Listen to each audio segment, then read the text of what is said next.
Hello good morning. Welcome to morning news analysis. ఈరోజు మనం పత్రికల్లో వచ్చిన వార్తలను విశ్లేషణ చేయడానికి సిద్ధమయ్యాం. దీనిలో భాగంగా మనకి ఈరోజు గెస్ట్గా మలిదశ తెలంగాణ ఉద్యమకారుడు మరియు తెలంగాణ రీసెర్చ్ స్కాలర్స్ అసోసియేషన్ రాష్ట్ర అధ్యక్షులు గౌరవ్ బేరప్ప గారు మనతో పాటు ఉన్నారు. వారితోని మనం ఈరోజు మార్నింగ్ న్యూస్ అనాలిసిస్ చేసే ప్రయత్నం చేద్దాం.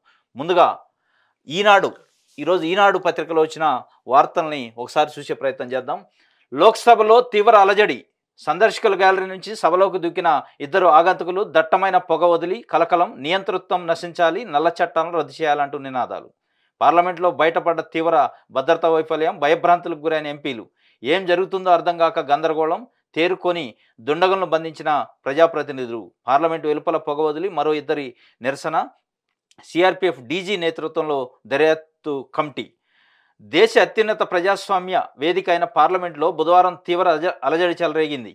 ఇద్దరు ఆగంతుకులు సందర్శకుల గ్యాలరీ నుంచి ఏకంగా లోక్సభలోకి దూకారు. వెంట తెచ్చుకున్న గ్యాస్ క్యాన్ల ద్వారా దట్టమైన పొగను సభలో వదిలి కలకలం సృష్టించారు. ఈ అనూహ్య పరిణామంతో ఎంపీలంతా ఒకసారిగా భయభ్రాంతులకు గురైన వెంటనే తేరుకొని భద్రతా సిబ్బంది సాయంతో ఆగంతుకులను బంధించారు. దీంతో అంతా ఊపిరి పీల్చుకున్నారు. ఈ ఘటనలో ఎవరికీ ఎలాంటి హాని జరగలేదు. 2001లో పార్లమెంటుపై ఉగ్రవాద దాడి జరిగిన డిసెంబర్ 13నే తాజా దుస్సాహసం చోటు చేసుకోవడం పలు అనుమానాలకు తావిస్తుంది. పార్లమెంట్లో భద్రతా వైఫల్యాలను ఇది బట్టబయలు చేసినట్లయింది. నిన్న పార్లమెంటుకు సంబంధించి పార్లమెంటు సమావేశాలు, శీతాకాల సమావేశాలు జరుగుతున్నాయి. అన్ఎక్స్పెక్టెడ్గా 0 అవర్ నడిచే టైంలో సందర్శకులు విజిటర్స్ గ్యాలరీ నుంచి ఇద్దరు వ్యక్తులు పార్లమెంటు సీట్స్, ఎంపీలు ఉన్న సీట్స్లోకి దూకి తీవ్ర అలజడి సృష్టించారు. అదేవిధంగా వారు వెంట తెచ్చుకున్న గ్యాస్ క్యాన్లు కూడా టియర్ గ్యాస్ టైప్ ఉంది, అది గ్రీన్ కలర్లో. దాన్ని వదిలి చాలా భయభ్రాంతులకు గురి చేశారు. ఎంపీలంతా కూడా చాలా భయాందోళనకు గురయ్యారు. వెంటనే అలర్ట్ అయి భద్రతా సిబ్బంది సాయంతోనే ఆ దుండగులను పట్టుకొని పోలీసులకు అప్పచెప్పిన పరిస్థితి మనం చూసాం. దీనిపై సార్ ఏమనుకుంటున్నారు? లోక్సభలో నిన్న లోక్సభ జరుగుతుంది. లోక్సభలో ఈ అలజడి, దీని ఎఫెక్టు ప్రపంచవ్యాప్తంగా మన భద్రతా వైఫల్యం మీద ఎఫెక్ట్ పడే అవకాశం ఉందా? ఎట్లా ఉంది? అసలు 2001లో కూడా జరిగింది ఇదే విషయం. ఏందంటే యాదృచ్ఛికంగా జరిగిందో, కాకతాళీయంగా జరిగిందో కానీ 2001లో ఏదైతే రోజు ఉందో అదే రోజున జరిగింది. దీన్ని 2 కోణాల్లో చూడాల్సి వస్తుంది. ఒకటి ఏంటంటే బయటి ఉగ్రవాదులు, ప్రేరేపిత ఉగ్రవాదులు లేదా మతఛాందసవాదులు చేసిన దాడి, లేదా దేశంలో పెరిగిపోతున్న నిరుద్యోగులలో ఉన్నటువంటి అసహనంగా వాళ్ళ చట్టం నియంతృత్వాలు నశించాలి, నల్ల చట్టాలు రద్దు చేయాలని స్లోగన్స్ కూడా ఇచ్చారు. అయితే దీన్ని బట్టి ఉగ్రవాదులు కాకపోవచ్చు అంటే ఏదేమైనా కానీ ఈ లోక్సభ పార్లమెంట్ మీద దాడి జరగడం అనేది ప్రతి ఒక్కరు ఖండించాల్సిందే. ప్రజాస్వామ్యం మీద దాడిగా పరిగణించాలి. ఇంత కట్టుదిట్టమైన భద్రతా వ్యవస్థ ఉన్నా కానీ ఎట్లా వస్తున్నారు లోపలికి అంటే ప్రజాప్రతినిధులకు రక్షణ లేదా అనే ఒక అనుమానం అనేది ప్రజల్లో కలుగుతుంది. కాబట్టి ప్రభుత్వం ఇప్పటికైనా ఆలోచించి కట్టుదిట్టమైన భద్రత ఏర్పాటు చేసి దాని కారణాలు ఏందో విశ్లేషించి దాని ఏదైనా సమస్య ఉంటే, ఏది నిరుద్యోగ సమస్య అంటున్నాము, లేకపోతే బయట ప్రేరేపిత ఉగ్రవాదులు అంటారు, దీనికి ఒక చర్యలు తీసుకుంటే బాగుంటుంది. నెక్స్ట్, భూ వివాదాల పరిష్కారానికి కమిటీ. కోనేరు రంగారావు తరహాలో ఏర్పాటు. మంత్రులు, ఉన్నతాధికారులు, రైతులు, నిపుణులకు చోటు. ధరణిపై సమగ్ర నివేదిక ఇవ్వండి. సిఎస్కు సీఎం రేవంత్ రెడ్డి ఆదేశం. ఉప ముఖ్యమంత్రి, రెవెన్యూ, వైద్య శాఖల మంత్రితో కలిసి సమీక్ష. రాష్ట్రంలో భూ వివాదాల శాశ్వత పరిష్కారానికి గైడ్లైన్స్ రూపొందించాలని ప్రత్యేక కమిటీని ఏర్పాటు చేయాలని ప్రభుత్వ ప్రధాన కార్యదర్శిని సీఎం రేవంత్ రెడ్డి ఆదేశించారు. ధరణి, భూ సమస్యలపై సీఎం బుధవారం సచివాలయంలో ఉన్నత స్థాయి సమీక్ష నిర్వహించారు. నిన్న ధరణికి సంబంధించి గత అసెంబ్లీ ఎన్నికల్లో నవంబర్ 30 నాడు జరిగిన అసెంబ్లీ ఎన్నికల సంబంధించి కాంగ్రెస్ పార్టీ గత 6 నెలలుగా, సంవత్సరం నుంచి ధరణిని, మేము అధికారంలో వస్తే ధరణిని గంగా నదిలో కలుపుతాం, ధరణి అది పనికిరాని స్కీము, ధరణి వల్ల రైతులకి అనేక విధాలుగా ఇబ్బంది అవుతుంది, అనేక భూ వివాదాలు సృష్టించారు, కేసీఆర్ ప్రభుత్వం సమస్యలకి కేంద్రంగా ధరణిని చేసిందని చెప్పి విమర్శలు గుప్పించిన పరిస్థితి. ఇప్పుడు కాంగ్రెస్ పార్టీ అధికారంలోకి వచ్చింది, రేవంత్ రెడ్డి గారు ముఖ్యమంత్రి అయ్యారు. వారు నిన్న ఈ ధరణి సమస్యలపైన రివ్యూ చేశారు. రెవెన్యూ మంత్రి, వైద్య ఆరోగ్య శాఖ మంత్రి, డిప్యూటీ సీఎం మరియు ముఖ్యమంత్రి, సిఎస్, ఉన్నతాధికారులతోని. దానిలో కోనేరు రంగారావు అంటే రాజశేఖర రెడ్డి గవర్నమెంట్లో, కాంగ్రెస్ ప్రభుత్వంలో కోనేరు రంగారావు కమిటీ అని భూ సమస్యలపైన ఒక నిపుణుల కమిటీని వేశారు. దాని తరహాలో ఇప్పుడు కొత్తగా ధరణి పైన కూడా భూ సమస్యలపైన ఒక కమిటీ వేసి దానిలో మంత్రులు ఉంటారు, ఉన్నతాధికారులు ఉంటారు, రైతులు ఉంటారు, నిపుణులు ఉంటారు. వీళ్ళందరికీ చోటు కల్పించి సమగ్రంగా రైతులకు భవిష్యత్తులో సమస్యలు రాకుండా ఏ విధంగా చేయాలని ఒక కమిటీని ఏర్పాటు చేస్తున్నట్లు కూడా అది సిఎస్కి ఆదేశించినట్లు, తొందరగా దీనిపై నివేదిక ఇవ్వాలని చెప్పినట్టు మనం ప్రధాన వార్తగా చూసాం. చెప్పండి సార్, గత మొన్న జరిగిన ఎన్నికల్లో ప్రధానంగా ధరణిపైనే పెద్ద ఎత్తున జరిగింది. ధరణిని మేము వస్తే గంగలో కలుపుతాం, అది దరిద్రమైన స్కీము. ధరణి అనేది పనికిరాంది. దానివల్ల రైతులకు అనేక ఇబ్బందులు, సమస్యలు వస్తున్నాయన్నారు. రేవంత్ రెడ్డి గారు నేను రివ్యూ నిర్వహించి దీనిపైన పరిష్కారానికి సమస్యల పరిష్కారానికి కమిటీ అన్నారు. ఇది ఎట్లా ఉండబోతుంది? ఈ భూ వివాదము, భూ పరిపాలన అనేది దీన్ని చారిత్రక కోణంలో చూడాల్సి ఉంటుంది. ఏందంటే తెలంగాణ ఉద్యమానికి మూల కారణమే భూమి కోసం, భుక్తి కోసం, విముక్తి కోసం అని పోరాటం ప్రారంభమైంది. అయితే హైదరాబాద్ రాష్ట్రం ఏర్పడ్డప్పుడే అప్పుడు ఉన్నటువంటి కాంగ్రెస్ ప్రభుత్వం జేసీ కుమారప్ప ఆధ్వర్యంలో ఈ భూ పంపిణీ కార్యక్రమం మొదలుపెట్టి తర్వాత రకరకాల చట్టాలను తీసుకోవడం రావడం జరిగింది.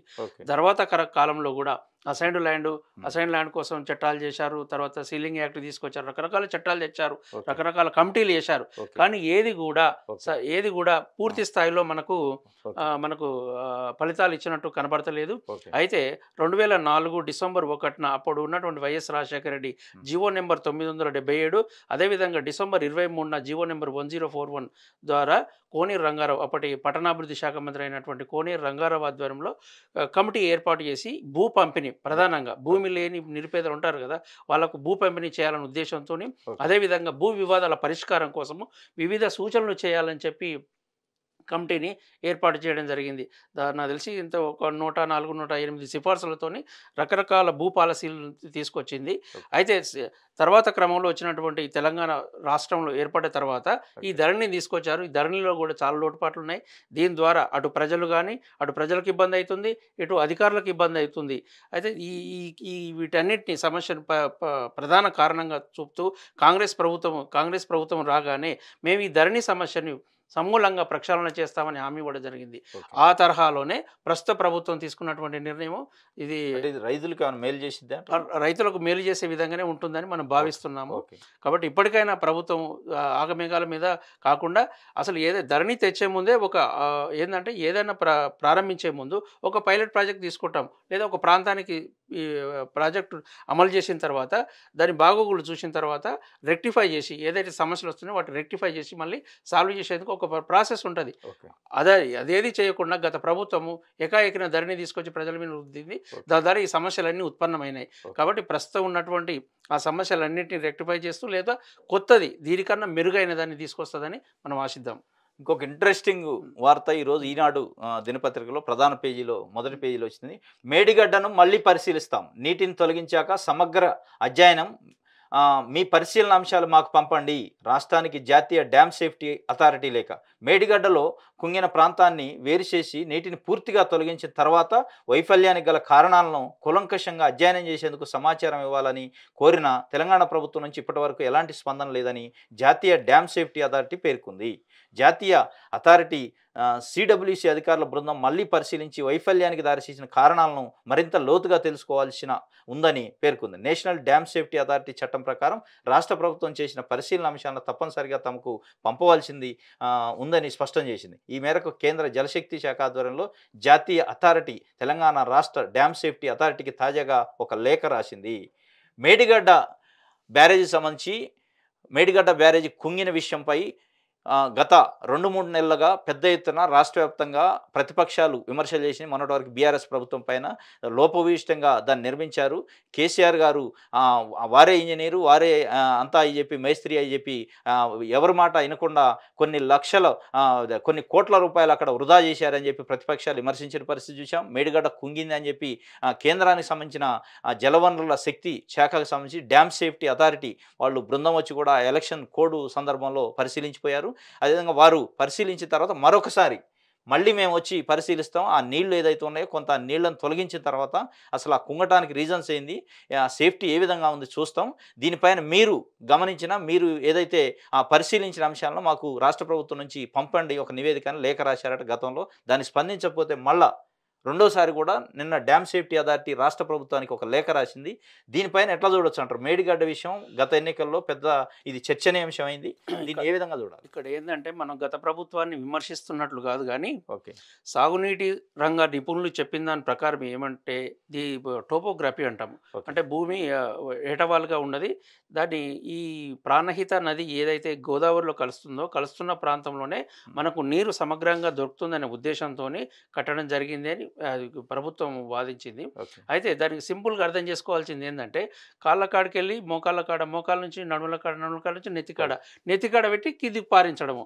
అంటే వివిధ దేశాల్లో వివిధ దేశాల్లో మనం ఎంత ఖర్చు పెడుతున్నాము, ఇదంతా ఒక ఎత్తు. అయితే ఈ ప్రాజెక్టుకు వివిధ రకాల అనుమతులు తీసుకోవాల్సి ఉంటుంది. అంటే కేంద్ర సంస్థలు వీటన్నింటినీ ఆలోచించకుండానే వీటికి అనుమతులు ఎలా ఇచ్చాయి, మళ్ళీ ఇప్పుడు పునఃపరిశీలించడం అనేది ఏమిటి, ఈ రెండు ప్రభుత్వాల మధ్య ఏదన్నా అవగాహన ఉన్నదా, లేదా రెండు పార్టీల మధ్య అవగాహన ఉన్నదా? ఇప్పుడు ప్రజలు దీని గురించి ఆలోచన మొదలుపెట్టారు. అంటే ఏది ఏమైనా ప్రజల యొక్క సొమ్ము దుర్వినియోగం చాలా దుర్వినియోగం. ఆల్రెడీ గతంలోనే కాంగ్రెస్ ప్రభుత్వం ఇది ప్రాణహిత చేవెళ్ల ప్రాజెక్టును మొదలుపెట్టిన దానికి దిగువకు తీసుకుపోయింది, ఇంకా 10 కిలోమీటర్ల దిగువ తీసుకుపోయింది. అప్పుడు వాదించింది ఏంటంటే, ఇక్కడ కట్టడం వల్ల కొన్ని గిరిజన తండాలు ఉంటాయి, గిరిజన గ్రామాలు, ఆ గిరిజన గ్రామాలన్నీ మునిగిపోతాయి ప్రాణహిత చేవెళ్ల ప్రాజెక్టు ద్వారా. ఇక్కడ కాళేశ్వరం దగ్గర కడితేనే ఆ ముంపు అనేది తగ్గుతుంది అనే వాదన తీసుకురావడం జరిగింది. నెక్స్ట్ ఇంకో ప్రధాన వార్త, సభాపతిగా గడ్డం ప్రసాద్ కుమార్ ఏకగ్రీవం, ఒకే నామినేషన్ దాఖలు, బారాసా, మజ్లిస్, సిపిఐ మద్దతు నేడు అధికారికంగా ప్రకటించిన ప్రొటెం స్పీకర్. సభాపతిగా నిన్న గడ్డం ప్రసాద్ కుమార్ కాంగ్రెస్ పార్టీ వికారాబాద్ ఎమ్మెల్యే నిన్న నామినేషన్ ఏంటందని ఒకటే నామినేషన్ వచ్చినట్లు అపోజిషన్ పార్టీ అయిన బారాసా పార్టీ, సిపిఐ, అదేవిధంగా మజ్లిస్ పార్టీలు కూడా సంపూర్ణంగా సభాపతి ఎన్నికకు మద్దతు ప్రకటించారు. ఒకటే నామినేషన్ వేశారు కాబట్టి ఏకగ్రీవం అనేది లాంఛనమే. ఈరోజు స్పీకర్ని అధికారికంగా ప్రకటించిన తర్వాత మిగతా కార్యక్రమాలు రేపు గవర్నర్ ప్రసంగం ఉంటుంది, దానిపైన ధన్యవాదాలు ఆ ప్రసంగం పైన ఉండే అవకాశం ఉంది. ఇది ప్రధాన వార్తగా గడ్డం ప్రసాద్ ఒక దళిత నేత, మొట్టమొదటిసారి తెలంగాణ వచ్చిన తర్వాత ఒక దళితుడు సభాపతిగా ఎన్నిక కావడం అనేది చాలా సంతోషదాయకం. దీనికి సంబంధించిన ప్రధాన వార్త ఇక్కడ ఉంది. ఇంకోటి ప్రధానంగా 4 అంచెల వ్యూహం రోడ్డు ప్రమాదాల కళ్యం, తెలంగాణ సహా 13 రాష్ట్రాల్లో అమలు, సత్ఫలితాలు ఇస్తున్నాయని అధ్యయనంలో వెల్లడి. రహదారి ప్రమాదాలు, మరణాలను తగ్గించే క్రమంలో 4 అంచెల వ్యూహాత్మక విధానం సత్ఫలితాలను ఇస్తుందని దేశంలోని 13 రాష్ట్రాల్లో ఉన్న 13 కారిడార్లలో ప్రపంచ బ్యాంకు, ఆయా రాష్ట్ర ప్రభుత్వాలు సంయుక్తంగా పలు దిద్దుబాటు చర్యలు చేపట్టాయి. రహదారి భద్రత, దిద్దుబాటు చర్యల అమలు ఫలితాలపై కేంద్ర రహదారుల మంత్రిత్వ శాఖ ఆధ్వర్యంలో సేవ్ లైఫ్ ఫౌండేషన్ అధ్యయనం చేసింది. ఈ జాబితాలో తెలంగాణలోని హైదరాబాద్, బీజాపూర్ రాష్ట్ర రహదారి కూడా ఉంది. ఈ అధ్యయన నివేదికను కేంద్ర రవాణా, జాతీయ రహదారుల మంత్రి నితిన్ గడ్కరీ ఇటీవల ఆవిష్కరించారు. కర్ణాటక, కేరళ, మహారాష్ట్ర, ఆంధ్రప్రదేశ్, తమిళనాడు, ఉత్తరప్రదేశ్, గుజరాత్, తెలంగాణ తదితర రాష్ట్రాలు అనుసరించాల్సిన పలు విధానాలపై ఈ నివేదిక పేర్కొంది. ప్రధానంగా 4 అంచెల వ్యూహం రోడ్డు ప్రమాదాల కళ్యం అనేది చాలా ఇది ప్రజలకి మేలు చేసే అంశం. రోడ్డు ప్రమాదాలతోని చాలా ఈ నేషనల్ హైవేస్ ఎక్కడైతే ఉన్నాయో అక్కడ రోడ్డు ప్రమాదాలతోని రైతులు, కూలీలు రోడ్డు దాటే క్రమంలోనూ పనులకు పోయే టైంలో చాలామంది కుటుంబాలు రోడ్డున పడిన పరిస్థితి, చాలా పేదరికంలో ఉన్న కుటుంబాలు రోడ్డున పడిన పరిస్థితి. ఎందుకంటే ఆ కుటుంబానికి దిక్కైన వ్యక్తి ఆ రోడ్డు దాటుతూ యాక్సిడెంట్లో మరణించిన సందర్భాలు చాలా చూసాం.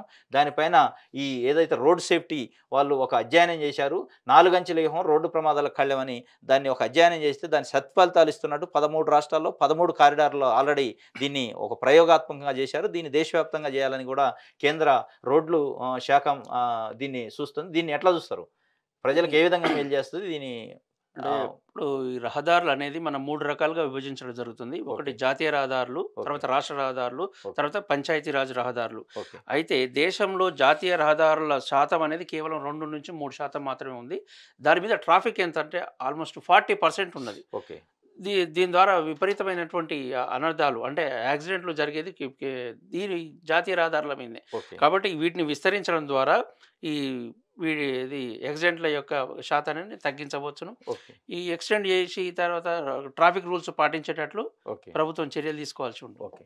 నెక్స్ట్ మనం మరొక న్యూస్ పేపర్ను చూసే ప్రయత్నం చేద్దాం. సాక్షి పత్రికలో తెలంగాణకు సంబంధించి ఈరోజు ఉన్న ప్రధాన వార్తలు ఏంటనేది చూద్దాం. సాక్షి పత్రికలో లోక్సభది ఆల్రెడీ ఈనాడులో చూసాం కాబట్టి, ఫార్మాసిటీ స్థానంలో మెగా టౌన్షిప్, హైదరాబాద్ అభివృద్ధి త్వరలో మాస్టర్ ప్లాన్, ఉన్నత స్థాయి సమీక్షలో సీఎం రేవంత్ రెడ్డి నిర్ణయం, ఎంజీబీఎస్, ఎల్బీ నగర్ నుంచి ఎయిర్పోర్టుకు మెట్రో, అలాగే తుక్కుగూడ వరకు పొడిగించేందుకు ప్రణాళిక, గతంలో ప్రతిపాదించిన అలైన్మెంట్ ఆపాలని ఆదేశం. గ్రేటర్ హైదరాబాద్ శివార్లోని కందుకూరు వద్ద ఫార్మాసిటీ నిర్మాణం కోసం సేకరించిన భూముల్లో పర్యావరణ హితమైన మెగా టౌన్షిప్ నిర్మాణానికి ప్రణాళికలను రూపొందించాలని అధికారులను ముఖ్యమంత్రి యనుమల రేవంత్ రెడ్డి ఆదేశించారు. హైదరాబాద్ నగరానికి దగ్గరలో ఫార్మాసిటీ ఉండకూడదని, దాన్ని నగరానికి దూరంగా తరలించడం మంచిదని అభిప్రాయపడ్డారు. మరోవైపు గత ప్రభుత్వం శంషాబాద్ ఎయిర్పోర్టుకు వరకు ప్రతిపాదించిన మెట్రో రైలు విస్తరణ అలైన్మెంట్ను నిలిపివేయాలని ఆదేశించారు. దానికి బదులుగా ఎంజీబీఎస్, ఎల్బీ నగర్ మార్గాల్లో ఎయిర్పోర్ట్ వరకు మెట్రో రైలు పొడిగింపుపై ప్రణాళికలు రూపొందించాలని సూచించారు. ఇది ప్రధానంగా గత ప్రభుత్వం ఏదైతే తీసుకుందో శంషాబాద్ ఎయిర్పోర్ట్ వరకు ఈ మెట్రో రైల్ని ఎక్స్టెన్షన్ చేసేదాన్ని తక్షణం నిలిపేయాలని చెప్పి, దాని స్థానంలో MGBS, LB Nagar, Chandrayangutta via ద్వారాగా శంషాబాద్ ఎయిర్పోర్ట్కు మరో అలైన్మెంట్ని పరిశీలించాలని, అదేవిధంగా ఫార్మాసిటీ గత ప్రభుత్వం ప్రతిష్టాత్మకంగా తీసుకున్న ముచ్చెర్ల ప్రాంతంలో ఉన్న ఫార్మాసిటీకి సంబంధించి కొన్ని వందల ఎకరాల భూమిని కూడా సేకరించారు.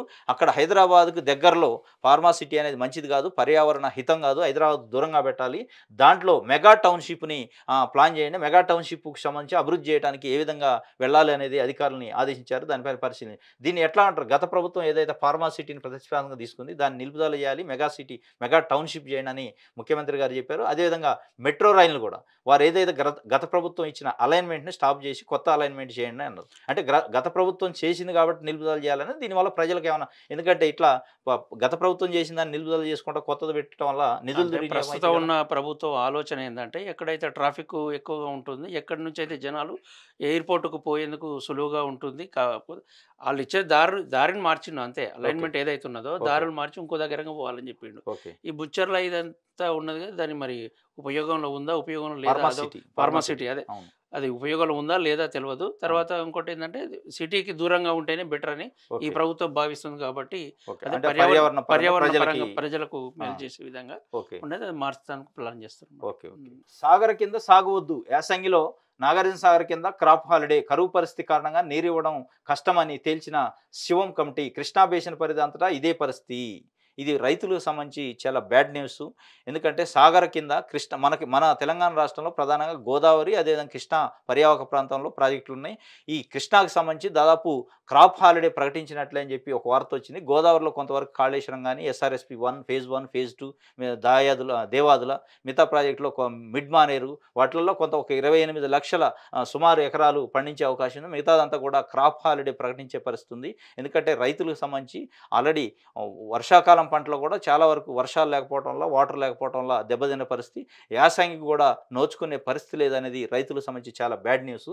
ఎందుకంటే వాతావరణం సహకరించకపోవడం వల్ల డెడ్ స్టోరేజ్లో ఉన్నాయి. నాగార్జున సాగర్ కానీ, శ్రీశైలం కానీ కొన్ని ప్రాజెక్టులు డెడ్ స్టోరేజ్లో ఉండటం వల్ల ఈ క్రాప్ హాలిడే ప్రకటించే అవకాశం ఉంది. రైతులు కూడా దీన్ని గమనించి అనవసరమైన వృధా పెట్టుబడి పెట్టుకొని ముందుకు పోవడం వల్ల నష్టపోయే ప్రమాదం ఉంది. ప్రభుత్వం యొక్క సూచనల్ని పాటిస్తూ ప్రభుత్వం యొక్క సూచనలకు అనుగుణంగా వ్యవహరిస్తే బెటర్ అనేది ఇక్కడ ప్రధానంగా ఇది వార్త ఉంది.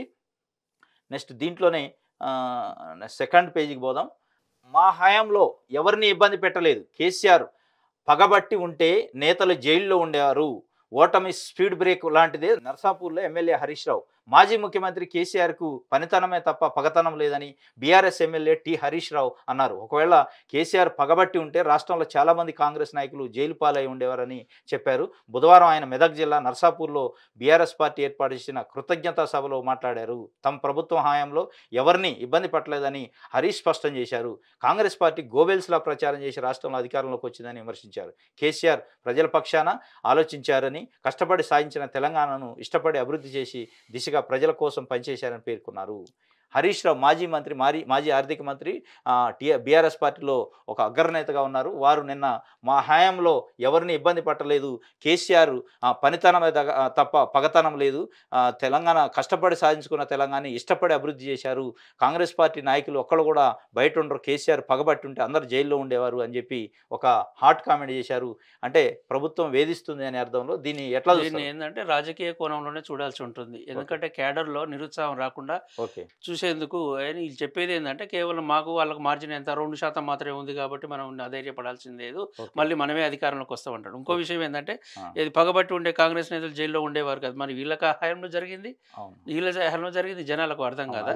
జనాలు గోబెల్స్ ప్రచారం అని ఏ విధంగా కాంగ్రెస్ నేతలంతా జైల్లో ఉంటున్నారు అంటే జనాలు ఇబ్బంది పడే కదా కాంగ్రెస్ ప్రభుత్వాన్ని తీసుకొచ్చింది. అంటే ఇది ఒక మైండ్ గేమ్ అంటారు, మైండ్ గేమ్ తప్ప మైండ్ గేమ్.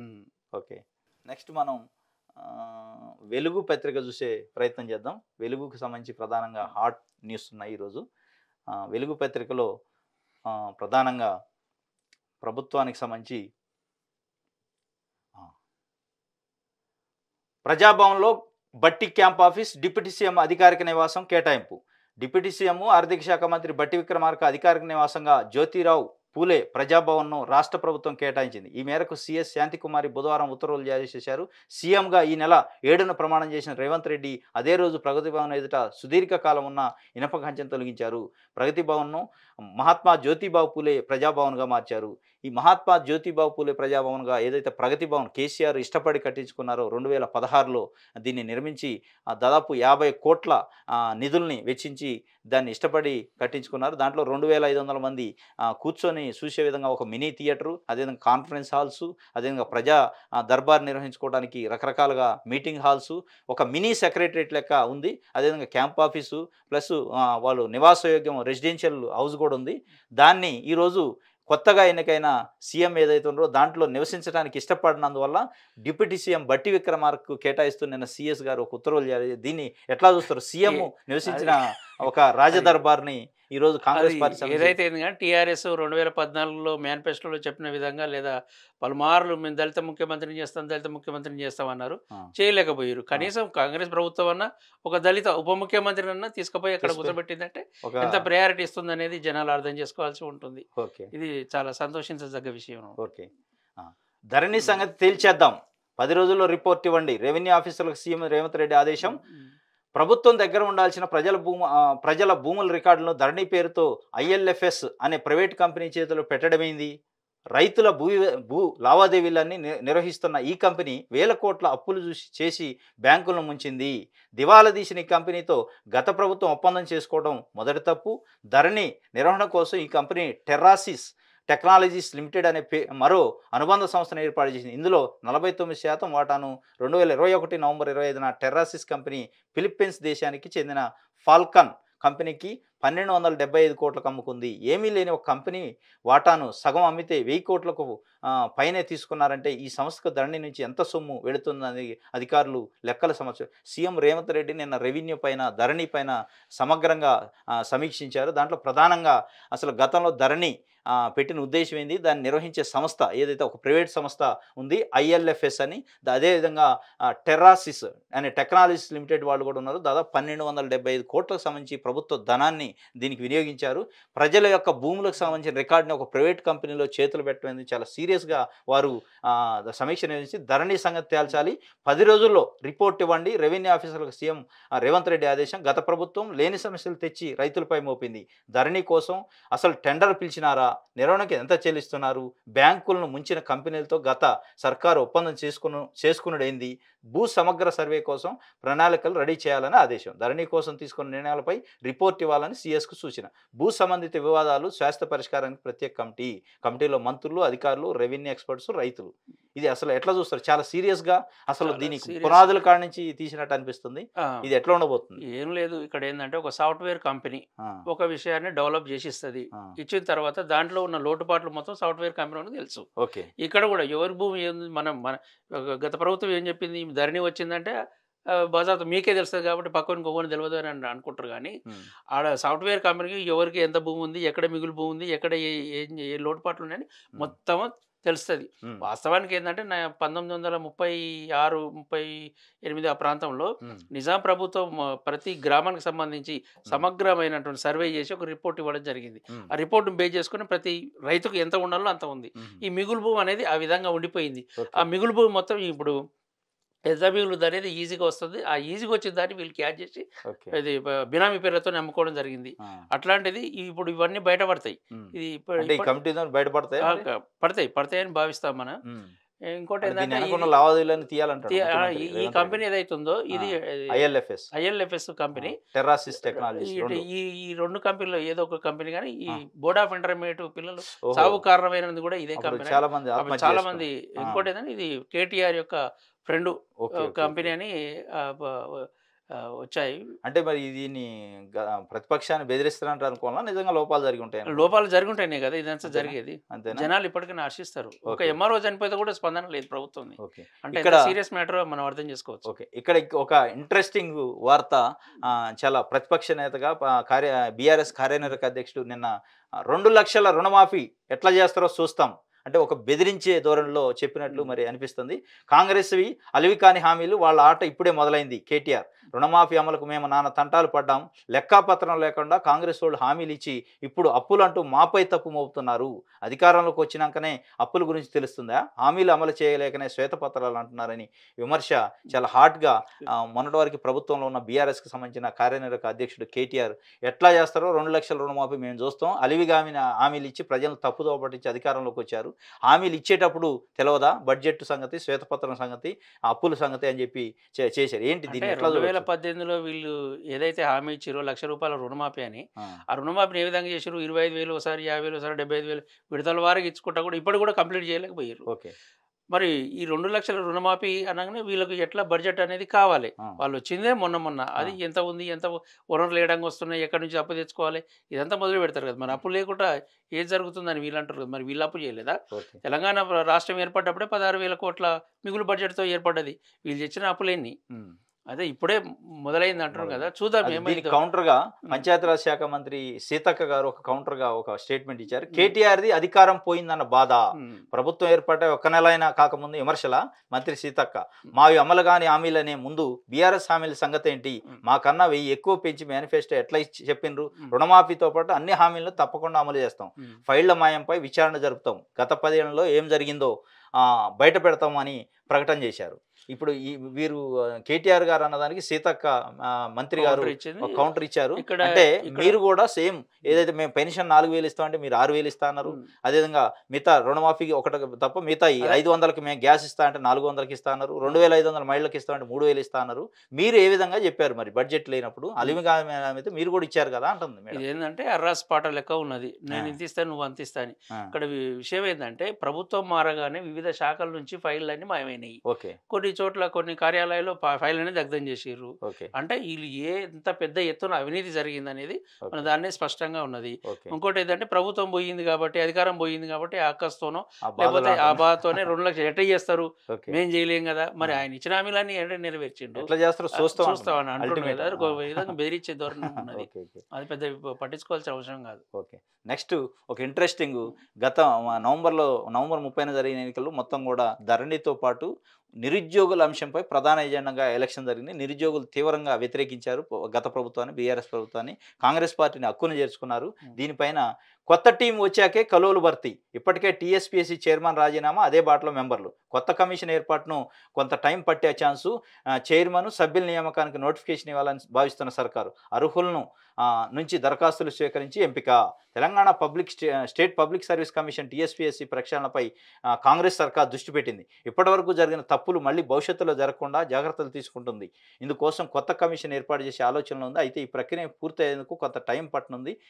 ఈ నేపథ్యంలో ఉద్యోగ ఖాళీల భర్తీ ఆలస్యమయ్యే అవకాశం ఉంది. ఎట్లా చూస్తారు? ప్రధానంగా ఈ జరిగిన ఎన్నికల్లో నిరుద్యోగ సమస్యమైన ప్రధానం, ఎందుకంటే మన తెలంగాణ ఉద్యమమే నిధులు, నియామకాలు, నీళ్లు అనే అంశాలపైన వచ్చినాయి. ఈ నియామకాలు అనేది మాకు రాలేదు, మొత్తం కేసీఆర్ ఫ్యామిలీయే నియామకాలు, ఉద్యోగాలు పొందింది. మాకు రాజకీయ నిరుద్యోగులు లెక్క వాళ్ళు ఉన్నారు, రాజకీయ ఉద్యోగాలు పొందారు కానీ అసలు ఉద్యోగులకు రాలేదు అన్నారు. అదేవిధంగా తెలంగాణ పబ్లిక్ సర్వీస్ కమిషన్లో అనేక అవకతవకలు, గ్రూప్ 1 పేపర్ లీక్ కావడం, డిఏఓ, ఏఈ, ఏడబ్ల్యూఈ మొత్తం పేపర్ లీక్ కావడం, పరీక్షలు రద్దు కావడం, మళ్ళీ గ్రూప్ 1 రెండోసారి నిర్వహించిన దాంట్లో లోపభూయిష్టంగా నిర్వహిస్తే హైకోర్టు ముట్టకాయలు వేయడం, ఇదంతా చూసాం. పెద్ద ఎత్తున ప్రచారం అయింది, నిరుద్యోగులు ఆత్మహత్యలు జరిగినాయి. ఈ ప్రచారము అనేది కాంగ్రెస్ పార్టీకి కూడా కలిసి వచ్చింది, కాంగ్రెస్ పార్టీ హక్కును చేర్చుకుంది. ఇప్పుడు కొంత టైం పట్టొచ్చు అనేది అంటున్నారు.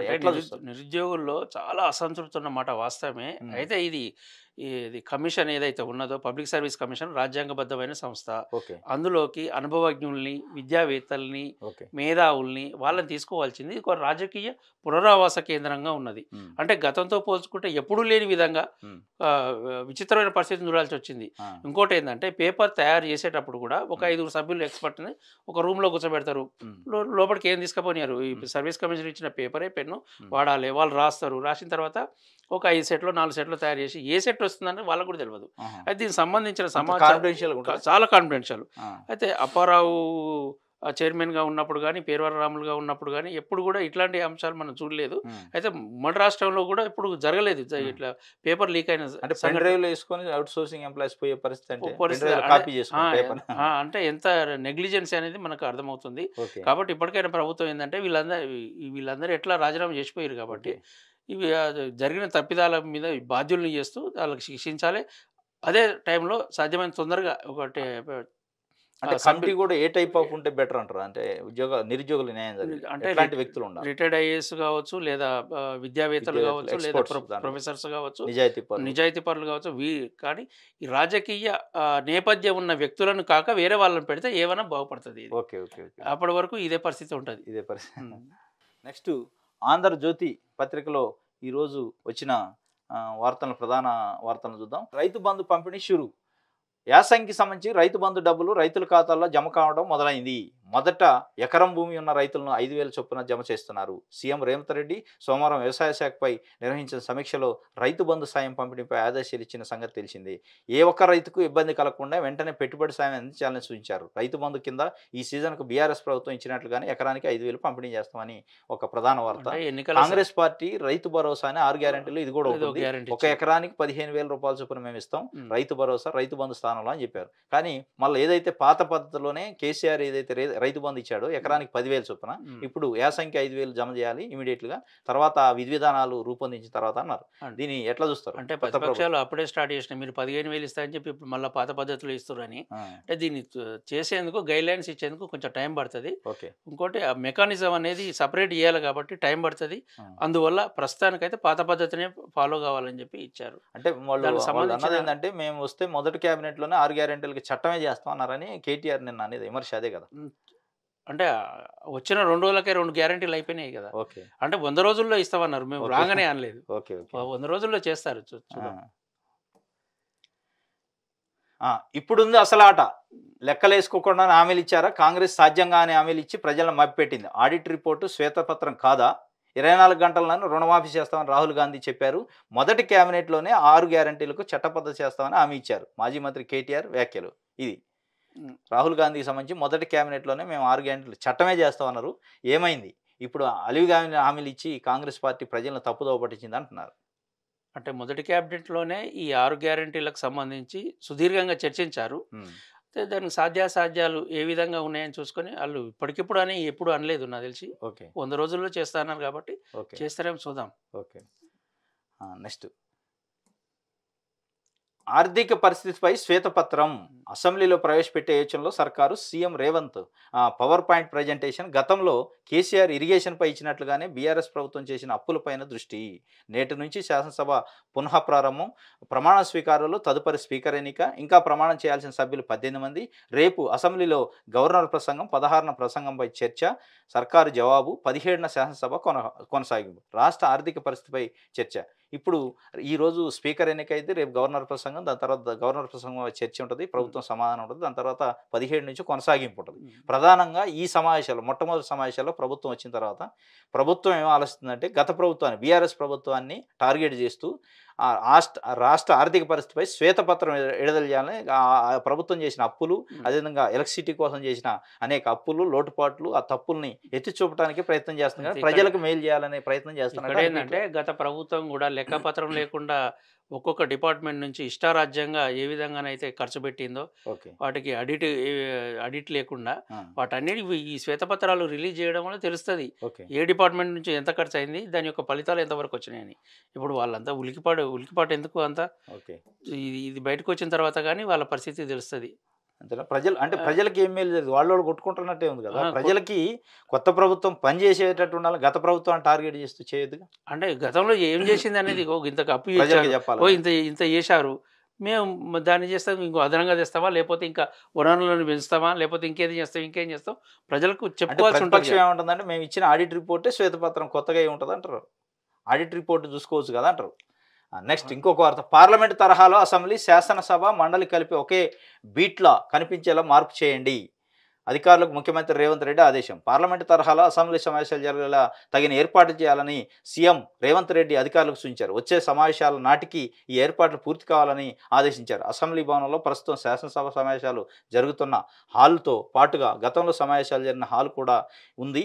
ఈ హాల్లో శాసన మండలి సమావేశాలు జరిగేలా ఏర్పాటు చేయాలని అంటున్నారు. పార్లమెంటు తరహాలో శాసనసభ శాసన మండలి కలిపే ఒకే భవనంలో సమావేశాలు జరగాలి. ఇప్పుడు విడివిడిగా జరుగుతున్నాయి కదా, అట్లా జరిగేటట్లు ఏర్పాట్లు చేయండి వచ్చే సమావేశాల కల్లా అని చెప్పి ఒక ఆదేశాలు జారీ చేసినట్లు ప్రధానంగా ఒక వార్త మనం ఈరోజు ఆంధ్రజ్యోతిలో చూడొచ్చు. హోంమంత్రి ఎవరనేయాలి, లోక్సభలో భద్రతా వైఫల్యంపై కాంగ్రెస్ ఇతర విపక్షాల డిమాండ్. ముందే హెచ్చరించిన పన్ను పార్లమెంటుపై దాడి చేస్తామని 5నే ఖలిస్తాన్ ఉగ్రవాది వీడియో. లోక్సభలో భద్రతా వైఫల్యంపై ప్రతిపక్ష ఎంపీలు మండిపడ్డారు. కొత్త పార్లమెంటు భవనానికి ప్రస్తుతం ఉన్న భద్రతా ఏర్పాట్లు సరిపోవంటూ కేంద్రంపై ధ్వజమెత్తారు. హోంమంత్రి అమిత్ షా ఎవరిని ఇవ్వాలని కొందరు, ఆయన రాజీనామా చేయాలని మరికొందరు డిమాండ్ చేశారు. రాజ్యసభ మధ్యాహ్నం 2 గంటలకు తిరిగి సమావేశం కాగానే లోక్సభలో ఘటన గురించి విపక్ష ఎంపీలు లేవనెత్తారు. హోంమంత్రి వచ్చి ఎవరిని ఇవ్వాలని నినాదాలు చేశారు.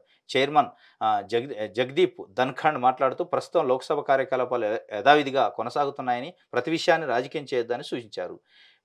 ప్రధాన ప్రతిపక్షం కాంగ్రెస్ హోంమంత్రి వచ్చి వివరణ ఇవ్వాలి, అదేవిధంగా కొంతమంది సభ్యులు హోంమంత్రి రాజీనామా చేయాలని కూడా అన్నారు. ఈ ఇష్యూ ఎట్లా చూడొచ్చు?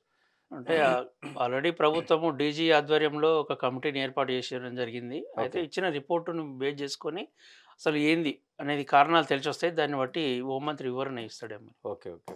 నెక్స్ట్ మనం నమస్తే తెలంగాణ పత్రికని ఈరోజు చూసే ప్రయత్నం చేద్దాం. నమస్తే తెలంగాణ పత్రికలో ఉన్న ప్రధాన వార్తల్ని పొగచూరిన పార్లమెంట్ అంటూ పార్లమెంట్కి సంబంధించింది ఇచ్చారు. ఇంకోటి, ధరణి ఉండాలి, అందులో లోపాలను సవరిస్తే చాలు, మొత్తం సీజ్ చేయాల్సిన అవసరం లేదు. ధరణి సమస్యల పరిష్కారం కోసం రెవెన్యూ బోర్డు ఏర్పాటు చేయాలి, మళ్ళీ వీఆర్ఏ వ్యవస్థ తేవాలి. ఈ విషయాన్ని ముఖ్యమంత్రికి చెప్పా. కాంగ్రెస్ ఎమ్మెల్యే టి జీవన్ రెడ్డి చాలా ఇంట్రెస్టింగ్ కామెంట్ చేసినట్లు నమస్తే తెలంగాణలో వచ్చింది. ఎందుకంటే సీనియర్ కాంగ్రెస్ నాయకుడు, ఎమ్మెల్సీగా ఉన్నారు.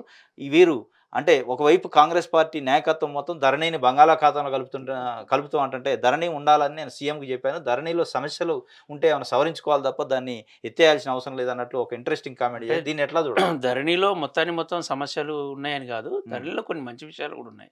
ఏవైతే ల్యాండ్ ట్రాన్సాక్షన్స్ ఉన్నాయో, మ్యూటేషన్ ఏదో ఉందో ఇమీడియట్గా అయిపోతుంది, అది ఒక చాలా బెనిఫిట్ ఉన్నది. అదే అట్లాంటి కొన్ని అంశాలు ఏవైతే ఉన్నాయో అవి తీసుకొని కొత్త మెరుగైన వ్యవస్థను ఏర్పాటు చేయాల్సి ఉంటుంది. అంతే తప్ప మొత్తం ధరణి చెడ్డదని కాదు ఆయన ఉద్దేశం ప్రకారం. ఇంకొక ఇంట్రెస్టింగ్ వార్తని ఈరోజు నమస్తే తెలంగాణ రాసింది. ఏదైతే మన రాష్ట్రానికి సంబంధించి గిరిజన వర్సిటీ బిల్లుకు పార్లమెంట్ ఆమోదం, రాష్ట్రపతి ఆమోదం అనంతరం వర్సిటీ ఏర్పాటు. కేంద్ర విద్యాశాఖ మంత్రి ధర్మేంద్ర ప్రధాన్ వెల్లడి. గిరిజన యూనివర్సిటీకి సంబంధించి ఏదైతే రాష్ట్రం విడిపోయే సందర్భంలో కేంద్రం ఇవ్వాల్సిన దాంట్లో ప్రధాన హామీ గిరిజన యూనివర్సిటీ అని అనేక సార్లు బీఆర్ఎస్ పార్టీ కేంద్రం తెలంగాణపై వివక్ష చూపుతుంది. గిరిజన యూనివర్సిటీ ఇస్తానని, అదేవిధంగా కాజీపేట రైల్వే కోచ్ ఫ్యాక్టరీ ఇస్తానని కూడా ఇవ్వలేదు అని చెప్పి విమర్శించింది. ఇప్పుడు కేంద్రంలో లోక్సభ ఆమోదించింది, నిన్న రాజ్యసభ ఆమోదించింది, రాష్ట్రపతికి ఫైల్ పోయే పరిస్థితి. అతి తొందరలోనే ఇది వచ్చే వాళ్ళు ఇచ్చిన బైఫర్కేషన్ యాక్ట్ లోనే ఏర్పాటు చేయాలని ఉన్నది. దానికి అనుగుణంగానే ఏర్పాటు చేశారు వాళ్ళు, కొత్తగా చేసింది ఏం లేదు. తెలంగాణలో సమ్మక్క సారక్క కేంద్రీయ గిరిజన విశ్వవిద్యాలయం ఏర్పాటుకు బుధవారం రాజ్యసభ ఆమోదం తెలిపింది. ఈ మేరకు కేంద్ర విశ్వవిద్యాలయాల సవరణ చట్టం 2023కు మూజువాణి ఓటుతో ఆమోదం తెలిపింది. ఈ బిల్లుకు గత వారమే లోక్సభ ఆమోదించింది. బిల్లుకు రాష్ట్రపతి ఆమోదం తెలిపిన వెంటనే యూనివర్సిటీని ఏర్పాటు చేస్తామని కేంద్ర విద్యాశాఖ మంత్రి ధర్మేంద్ర ప్రధాన్ తెలిపారు. ఆంధ్రప్రదేశ్ పునర్వ్యవస్థీకరణ చట్టం 2014లో హామీ ఇచ్చిన ప్రకారం ఈ యూనివర్సిటీని ఏర్పాటు చేస్తున్నామన్నారు. రానున్న రోజుల్లో ప్రాంతీయ ఆకాంక్షలను ఈ యూనివర్సిటీ నిర్వహిస్తుందని, ఈ యూనివర్సిటీలో ఉన్నత విద్య అందుబాటును నాణ్యతను తెలంగాణ ప్రజలు పరిశోధన సౌకర్యాలను పెంపొందిస్తుందని బిల్లులో పేర్కొన్నారు. భారతదేశ గిరిజనుల సంస్కృతి సాంప్రదాయాలపై ఈ యూనివర్సిటీలో పరిశోధనలు చేసే అవకాశం ఉంది. ఈ యూనివర్సిటీని 889 కోట్ల రూపాయలతో నెలకొల్పనున్నారు. ఎట్లా చూస్తారు గిరిజన యూనివర్సిటీ? తెలంగాణలో పెద్ద ఎత్తున ఎక్కువ సంఖ్యలో గిరిజనులు ఉన్నారు. ఇది మన ఆంధ్రప్రదేశ్ పునర్వ్యవస్థీకరణ బిల్లులోనే 10 ఏళ్ళు గడవబోతుంది, 10 ఏళ్ళు పూర్తవుతున్నాయి. ఇప్పుడు కేంద్ర ప్రభుత్వం దీన్ని ముందుకు తీసుకొచ్చింది. లోక్సభలో ఆమోదం ఉంది, రాజ్యసభలో ఆమోదం ఉంది, రాష్ట్రపతి దగ్గర ఆటోమేటిక్గా అయిపోద్ది. ఇది తొందరలోనే ఇది చట్టం అయ్యే అవకాశం ఉంది, యూనివర్సిటీ అవుతుంది. దీనివల్ల గిరిజనులకు ఏం బెనిఫిట్, తెలంగాణకి దీనివల్ల ఏమైనా ఉపయోగం? తెలంగాణలో ఒక ఎక్కువ సంఖ్యలో గిరిజన జనాభా ఉన్నది కాబట్టి వాళ్ళకు విద్యాపరంగా కావచ్చు, సాంస్కృతిక పరంగా కావచ్చు, ఉమ్, వాటిని కాపాడేందుకు ఓకే లేదా వీళ్ళ ప్రత్యేక ని ఆ, ఉనికిని చాటేందుకు ఓకే ఒక ఈ యూనివర్సిటీని ఏర్పాటు చేయడం అనేది చాలా అంటే వాళ్ళ సంతోషం. సంస్కృతి కల్చర్ సంస్కృతి ఏదైతే కల్చర్ ఉందో అనేది ఉన్నది, డెవలప్ డెవలప్ చేసుకోవడానికి రీసెర్చ్ చేసుకోవడానికి చేయడానికి ఉపయోగపడుతుంది అనేది ఉపయోగపడుతుంది ప్రధానంగా దీని దీని ఉద్దేశం అని ఉంటుంది. అనుకున్నాను. దీనివల్ల ఆ మేరకు లాభం ఉంటుందా? ములుగు జిల్లాలో పెడుతుంటారు సమగ్ర సారక్క విశ్వవిద్యాలయం. ఖచ్చితంగా ఉంటుంది, ఆ, ఖచ్చితంగా ఉంటుంది. మనకు ప్రధానంగా ఉత్తర తెలంగాణలో ఎక్కువ జనం ఉంటుంది, ఓకే ఓకే అందుకే అక్కడ పెట్టారు. అక్కడ పెడుతారు. ఇది ఈరోజు మనం మార్నింగ్ న్యూస్ విశ్లేషణకు సంబంధించిన ప్రధాన పత్రికల్లో వచ్చిన వార్తల్ని విశ్లేషించే ప్రయత్నం చేశాం. ఇది రేపు మళ్ళా తిరిగి తాజా వార్తలతో కలుసుకునే ప్రయత్నం చేద్దాం. Thank you.